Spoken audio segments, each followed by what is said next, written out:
Welcome back to Where is the Money? So the MAGA math is destroying the economy is what people are saying. How true is that? Is the way they're calculating the policies that affect the economy on track to reality? Or is that often a distant, faraway land on what they're thinking it's going to do versus what it actually does to affect the every working class citizen? All right, everyone, let's do some MAGA math because this can't possibly make sense to anybody. Trump just rolled out a new $12 billion farm bailout, similar to the 2018 and 2019 bailouts by the same president for the same reasons. Let me walk you through how you, the American consumer, end up paying for all of it. We tariff China, and American consumers pay higher prices. China buys soybeans from Argentina instead. The U.S. helps stabilize Argentina with currency swaps and a financial package worth up to $40 billion. Then Trump announces a $12 billion bailout, the one I mentioned earlier, paid for by the tariff taxes you paid. And just like in 2018-19, the biggest farms get the biggest checks while family farms go bankrupt. But don't worry, J.D. Vance-backed Acre Trader will be there to scoop up those farms at a discount. It's one giant loop where your money goes in, corporate agriculture and foreign competitors win, and rural America gets used as a political prop. Note what I just said, your money goes in. The tariff taxes are the only inputs in this entire equation. Tariffs are a tax on working class Americans, bottom line. So, every time Trump brags about tariff money, he's really bragging about taking more money out of your wallet. Hundreds of billions, he says, out of the economy and into the hands of the oligarchs. So, again, follow this. We tariff China, China buys from Argentina, then we help fund Argentina, which is now selling the soybeans we used to sell, paid for by us and the tariffs. Then add a $12 billion ag bailout, paid for by us, by the tariffs. And history tells us who benefits, the biggest farms. In 2018 and 19, Trump handed out $28 billion in farm bailouts to offset his trade war. And here's what the data showed. It goes by acreage. So, the top 10% of farms took over half the bailout money. The bottom 80% of farms, small and mid-sized family farms, got scraps. Some huge operations pulled in over $1 million each. Meanwhile, thousands of family farms still went bankrupt. This, folks, this is the stable genius at work. They're calling this a win. They're calling it America First. But in reality, we're being stuck with another $52 billion tax bill. Consumers pay, small farmers lose, big ag and oligarchs win. Now, this person seems very thorough with all the examples they brought up on how the policies are not affecting the economy in a positive way. All the data, all the information that we're getting outside of what the administration is saying sounds like the economy is not on a great track to be successful. Donald Trump claims the economy is doing well and that everything is great and that people should feel good about it. Tell me about the numbers. Do they back him up?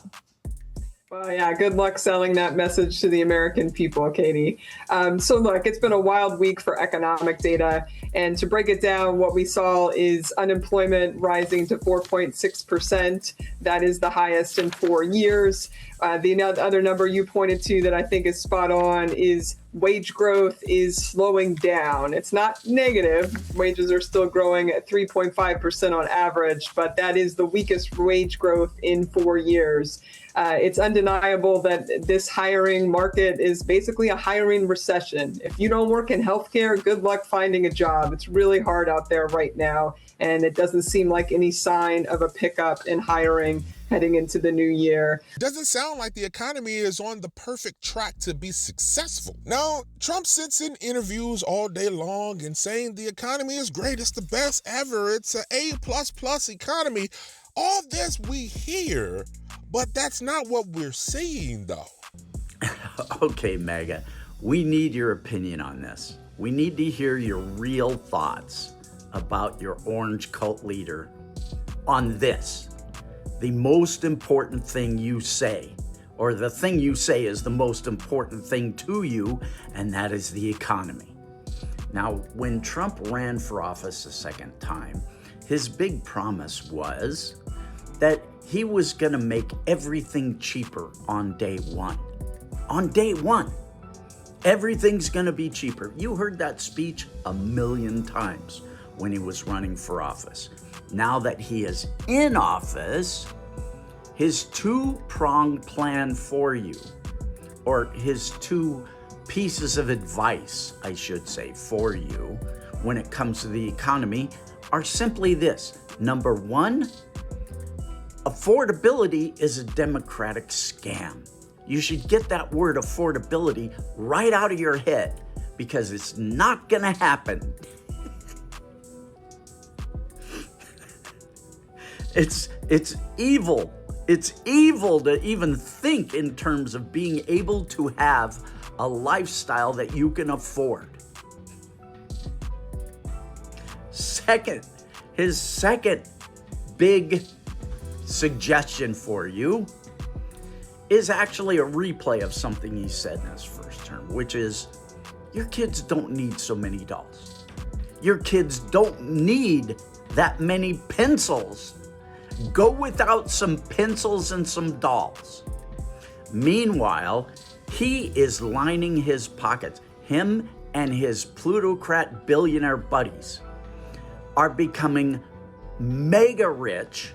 He's become a mega billionaire by stealing as much money as he can from the treasury, from us, the people. I mean, how many millions alone? What is it? Something like $27 million he's stolen just by going golfing and paying himself by going to his own golf resorts and overcharging the Secret Service members for everything, even like a glass of water. He charges them, $15 for a glass of water, something outrageous. And then his cryptocurrency rug pull scam, anything he can do to steal money and monetize the office for himself, his family, and his billionaire buddies, he is doing while he is telling you to go without pencils, to go without dolls for your kids. How does that make you feel? I'm just curious, and I'm sure other people are curious too. Let us know. You guys, you'll never learn. So, a quick question for the administration and anybody involved in the direction of the economics here. What happened to making everything cheaper on day one? You believed a man who told you gas prices were going to get lower. You believed a man who told you grocery prices were going to be lower. You believed a man who was going to come up with a healthcare plan that was better than Obamacare. And you all really didn't realize that the Affordable Care Act was essentially Obamacare. So now your premiums are going to go through the roof if they haven't already. You believe grocery prices were going to go down, and they have gone up. A gallon of orange juice is $10. You believed that gas prices were going to go down. Maybe some of you have lower gas prices, but most of us don't. We still pay over $3 a gallon for gas. You believed a man who's already made $3 billion since he's been in office. This term, you believe that he could resonate with the average folk.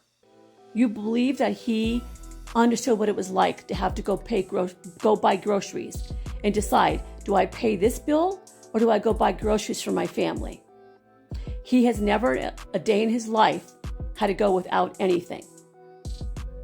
He talked about dolls last night in his speech, which made no sense. The kid doesn't need 34 dolls. I don't know what kid that has 34 dolls to begin with. But I guarantee you his grandchildren don't go without. But yours is supposed to. You fell for it again. You believed him again. He has done nothing to make the average person's life better. Nothing. And don't even get started with me with this immigration shit. Because even when people come the right way and do the right thing and follow the law, he still attacks them. Prove me wrong. Oh yes, the usual go-to, blame the Democrat. Now mind you, January 30th, we might still be in a situation where the government shutdown comes back into effect, considering we still haven't got a long-term spending bill just yet. So are we blaming the Democrats for everything? And I mean, don't get me wrong, the Democrats got their own issue. But for everything though, what about the tariffs? Are we blaming the Democrats for the tariffs too? Are we blaming the Democrats for the 40 million we sent to Argentina? Is that the Democrats too? I don't know. All the consumer reports, all the information, all the sentiments, and if you talk to everyday people at any grocery store, any retail store, they're probably not going to tell you it's an A++. At most, they might rate it a C average, but A+, that sounds like wishful thinking. So what do you make of this? Do you feel like MAGA got the math right? They got the economics correct, and we just don't see the results they're saying yet? Or they're just flat out lying to us and trying to convince us something that is not the reality? You tell me. Put your comments below. Let's talk about it. This is Where is the Money? Talk to you soon.